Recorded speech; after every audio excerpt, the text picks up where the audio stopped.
Estou aqui hoje mais uma vez para falar com vocês sobre a diferença entre partícula passivadora e índice de indeterminação do sujeito, tá? O nome é meio grande, mas a gente vai tentando se adaptar aqui, né? Porque partícula passivadora e índice de determinação do sujeito parece que é um trava-língua, né? Mas vai dar tudo certo, né? Então vamos lá, ó. Partícula passivadora e índice de determinação do sujeito.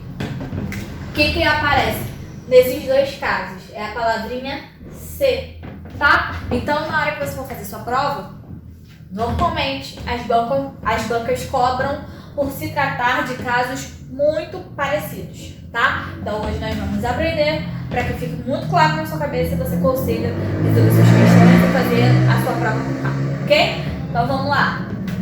Qual é a diferença entre as duas? Olha só, primeiro, a partícula passivadora.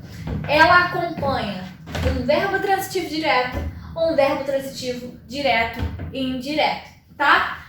O que acontece no índice de determinação do sujeito? Ele acompanha um verbo de ligação ou um verbo intransitivo ou um verbo transitivo e indireto, tá? Então, ó, nesses aqui são os verbos transitivos diretos, direto ou direto e indireto, ou aqui no índice de determinação do sujeito vai acompanhar ou um verbo de ligação, ou um verbo intransitivo, ou um verbo transitivo e indireto, ok? Então aqui, ó, qual é a segunda diferença?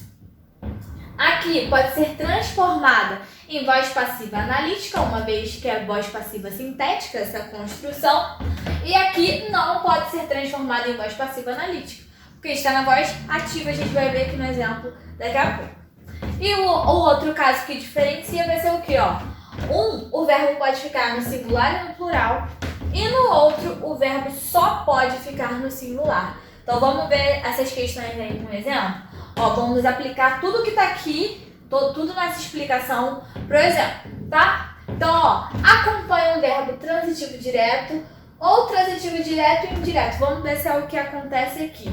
Ó, alugam-se apartamentos. Quem aluga? Aluga algo, não é? Então aqui nesse alugam, eu tenho um verbo transitivo direto. Então, ó, já se encaixa na partícula passivadora. Acredita-se em fadas, ó. Ele pode ser acompanhado por um verbo de ligação, por um verbo intransitivo ou por um verbo transitivo indireto. Vamos ver em qual dos três se encaixa aqui, ó.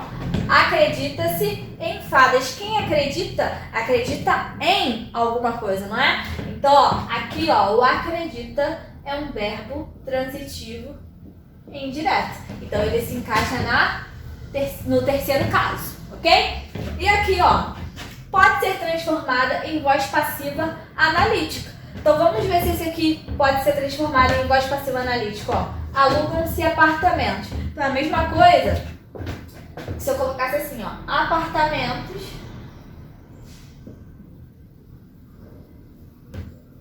são alugados. Aqui, ó, voz passiva analítica. E aqui, ó, não pode ser transformada em voz passiva analítica, ó. Acredita-se em fadas.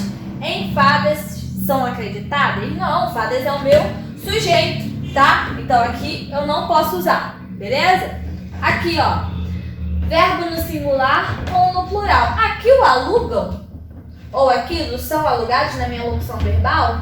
O meu verbo está sendo utilizado em que número? Singular ou plural, ó? Ele está sendo utilizado no plural. Até esqueci de dar o tique aqui, ó. Pode e aqui não pode, também está correto. Então, ó, aqui, voltando. Verbo no singular ou no plural, aqui na partícula passivadora. Então, ó, apartamentos são alugados. Não tem problema nenhum ficar no singular ou no plural. Então, aqui, ó, está correto. E aqui, ó, verbo no singular, ou seja, não dá para ser no plural. Então, acredita-se. Acredita está no singular. Então, pode ser, ok? Então, ó, essas são as diferenças básicas entre a partícula passivadora e o índice de indeterminação do sujeito. Aqui eu tenho uma voz passiva analítica. Então, aqui, esse C está me indicando que é uma voz passiva analítica.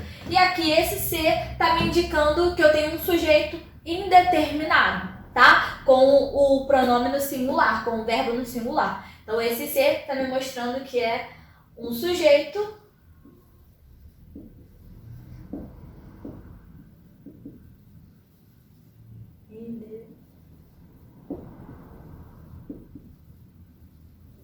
indeterminado. Aliás, eu falei que fadas era sujeito, né? Perdão. O ser, que é o meu sujeito, ele é meu sujeito indeterminado, fadas é o objeto. Então, ó, outra coisa que acontece, que acontece muito.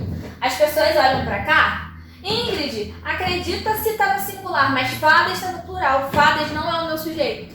O meu sujeito é o ser, tá? É ele que tá me mostrando que o meu sujeito é indeterminado. Aqui eu tenho que concordar com o meu sujeito. Aqui de fato é o meu sujeito. Então alugam-se apartamentos. Então o alugam tem que ficar no plural por conta do meu sujeito que é apartamentos. Agora se a palavra fosse apartamento, seria alugam-se apartamento? Não, seria aluga-se apartamento, ok? Porque aqui existe a concordância verbal. E aqui a concordância verbal é feita com o ser, que é o meu sujeito, tá? Aqui o meu sujeito é a palavra seguinte, apartamentos, não é o ser. O ser é só para me mostrar que é uma voz passiva sintética. E aqui o ser é o meu sujeito, tá? E fadas é o meu objeto indireto. Então, ó, objeto indireto. E aqui o ser é o meu sujeito indeterminado, ok? Então, foi só até aqui. Eu espero que vocês tenham entendido. E até a próxima.